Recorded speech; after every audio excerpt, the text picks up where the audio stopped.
సావిత్రి జీవితం నాశనం కావడానికి ఆమె భర్త నటుడు జెమినీ గణేశన్ తమిళనాడుకు చెందిన ఓ పొలిటీషియన్ కారణమంటుంటారు. కానీ వీరిద్దరు కాకుండా మరో వ్యక్తి కూడా ఉన్నారట.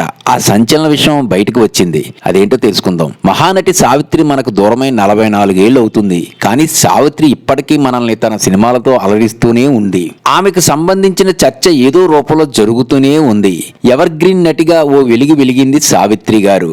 హీరోయిన్ లో ఎవరికీ సాధ్యం కాని కీర్తి ప్రతిష్టలను సొంతం చేసుకున్నారు. అప్పుడు ఎన్టీఆర్ ఏఎన్ఆర్లకు ధీటుగా నటించి మెప్పించింది.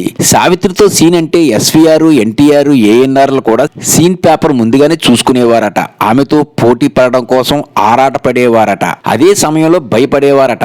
అంత గొప్ప నటిగా రాణించి వెలిగిన సావిత్రి జీవితం విషాదంగా ముగిసిన విషయం తెలిసిందే.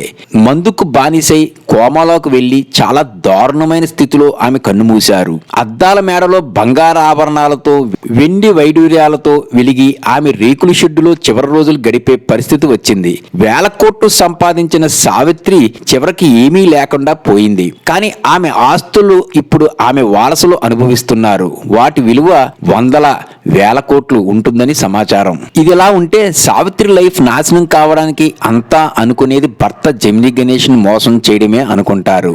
ఆయన తనని కాదని మరో అమ్మాయితో తిరగడాన్ని ఆమె తట్టుకోలేకపోయిందని చెబుతుంటారు. కానీ దీని కారణంగానే మందుకు బానిసైందని టాక్ నడుస్తుంది. దీనికి తోడు సావిత్రి కొన్ని సినిమాలు దర్శకత్వం వహించి నిర్మించారు. వాటి ద్వారా చాలా నష్టపోయారు. కొందరు మోసం చేశారు. డబ్బులు తీసుకున్న వారు మోసం చేశారు. సినిమాల్లో సంపాదించినది తన బంధువుల పేరుతో భూములు కొంటే వాళ్ళు మోసం చేశారు. ఇలా ప్రతి దశలో మోసానికి గురయ్యారు సావిత్రి గారు. ఆమె మంచితనం అమాయకత్వమే ఈ మోసానికి కారణమంటుంటారు. ఇదిలా ఉంటే భర్త జెమినీ గణేశన్ తో గొడవల సమయంలోనే తమిళనాడులోని ఓ రాజకీయ నాయకుడు ఆమెపై మోజు పడ్డాడని సావిత్రి వద్ద పనిచేసిన ప్రముఖ జర్నలిస్టు ఇమంది రామారావు గారు వెల్లడించారు. ఈ క్రమంలో ఆయన సంచలన నిజాలు వెల్లడించారు. జెమినీ గణేశన్ సావిత్రిని 3వ భార్యగా చేసుకున్నాడట. అప్పటికే ఆయన అలివేలు పుష్పవల్లి ఉన్నారని, మొదట ఆ విషయం సావిత్రికి తెలియదని, ఆ తర్వాత తెలిసినా ఏమీ చేయలేకపోయిందని తెలిపారు. ఈ సందర్భంగా సావిత్రి లైఫ్ డిస్టర్బ్ కావడానికి జెమినీ గణేశన్ మాత్రమే కాదు, మరో రాజకీయ నాయకుడు కూడా ఉన్నారని తెలిపారు. జెమినీ గణేశన్ తో గొడవ అనంతరం ఒంటరిగానే ఉన్నారు. ఆ సమయంలో ఓ పొలిటీషియన్ ఆమెపై కన్నేశాడట. తనని లోపరుచుకోవాలని చూశాడట. అందుకు సావిత్రి నో చెప్పిందట. దీంతో ఆమెపై కక్ష కట్టాడని, అందువల్లే ఐటీ రైట్స్ చేయించాడని తెలిపారు సీనియర్ జర్నలిస్టు రామారావు గారు. ఓవైపు భర్త మోసం, మరోవైపు ఐటీ రైట్స్ తో ఉక్కిరిబిక్కిరయ్యింది సావిత్రి గారు. దాని నుంచి ఎలా బయటపడ్డాలో తెలియక ఇబ్బంది పడింది. ఆ డిప్రెషన్ లో మందుకు బానిసైందని ఆయన తెలిపారు. అయితే వీరిద్దరే కాదు, మరో అజ్ఞాత వ్యక్తి కూడా సావిత్రి జీవితంలో ఉన్నాడట. మలయాళం కెమెరామెన్ శేఖర్ అనే వ్యక్తి కూడా సావిత్రి జీవితం తలకిందులు కావడానికి కారణమట.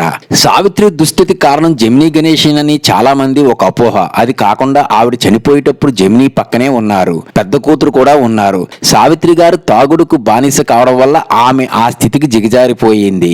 ఆర్థికంగా దెబ్బతినడం అన్నది కూడా నిజం. సినిమాలు సొంతంగా దర్శకత్వంతో పాటు దానికి కారణం ఇంకో వ్యక్తి. శేఖర్ కెమెరామెన్ మలయాళీ అన్న సంగతి అప్పుడు విలేకరు తెలుసు అని వెల్లడించారు. ఆ శేఖర్ అనే వ్యక్తి ఏం చేశాడు, ఎలా మోసం చేశాడన్నది తెలియాల్సి ఉంది. శనివారం నాడు సావిత్రి గారి 90వ జయంతి. ఈ సందర్భంగా అరుదైన విషయం బయటకొచ్చింది. అయితే సావిత్రి 90వ జయంతి సందర్భంగా రవీంద్ర భారతిలో వేడుకలు నిర్వహించారు. ఆమె కూతురు విజయ చాముండేశ్వరి ఈ సందర్భంగా మహానటి సినిమా తీసిన దర్శక నిర్మాతలను ఆమె సత్కరించారు.